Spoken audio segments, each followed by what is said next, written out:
நடுநிசையில் பிறந்த ஆலயமணி பாடல் சிவாஜியை வியக்க வைத்த கண்ணதாசனின் புத்தி கூர்மை. தமிழ் சினிமாவை உலுக்கிய அந்த தத்துவம்.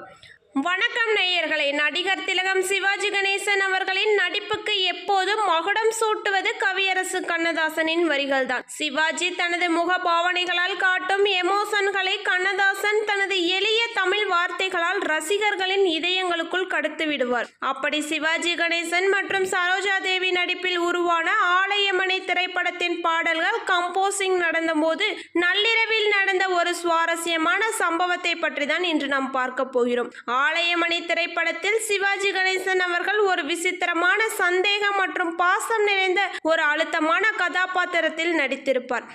படத்தின் காதலியின் ஏமாற்றத்தையும் மனித மனதின் விசித்திரமான போக்குகளையும் விளக்கும் ஒரு மாபெரும் சோக தத்துவ பாடல் தேவைப்பட்டது. படத்தின் இயக்குனர் மற்றும் இசையமைப்பாளர் MS விஸ்வநாதன் ஆகியோர் நள்ளிரவு 1 மணி வரை மெட்டை போராடி கொண்டிருந்தார்கள். மெட்டு தயாரானது.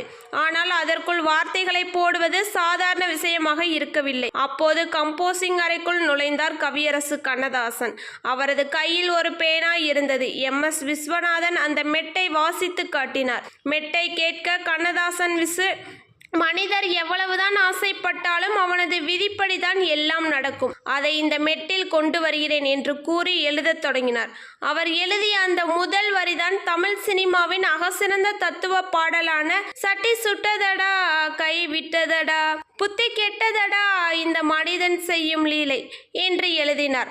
ஆனால் இயக்குனர் கவிஞரே, இந்த வரிகள் கொஞ்சம் கடினமாக இருக்கிறது, இன்னும் கொஞ்சம் எமோஷனலாக வேண்டும் என்று கூறினார். உடனே கண்ணதாசன் சற்று யோசிக்காமல் அந்த பாடலை அப்படியே மாற்றி மற்றொரு காவிய வரியை எழுதினார். அதுதான் பொன்னை தேடி சேர்க்கும் மனிதர் முன்னிலையிலேயே இந்த புன்னகை புரியும் தங்கமே என்று தொடங்கி கல்லாவடம் பூண்டு காடு மலை சுற்றும் மனிதர்களுக்கு நடுவிலே என்று காதல் என்ன செய்யும் என்று மனித மனதின் விசித்திரங்களை எழுதினார். குறிப்பாக சரணத்தில் அவர் எழுதிய வரிகள் தான் அசாத்தியமானவை. நினைப்பதெல்லாம் நடந்துவிட்டால் தெய்வம் ஏதுமில்லை, நடந்ததே நினைத்திருந்தால் அமைதி என்றுமில்லை என்ற உலக மகா தத்துவத்தை எழுதினார்.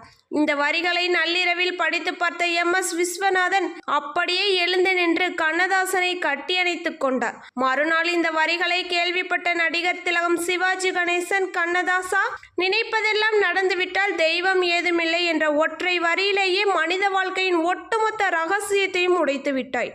இந்த வரிகளுக்கு முன்னால் நான் எப்படி நடிக்கப் போகிறேன் என்று தெரியவில்லை என்று வியந்து பாராட்டினார். படம் வெளியான பிறகு இந்த பாடல் தமிழ்நாட்டின் மூலை முடுக்கெல்லாம் ஒலித்தது.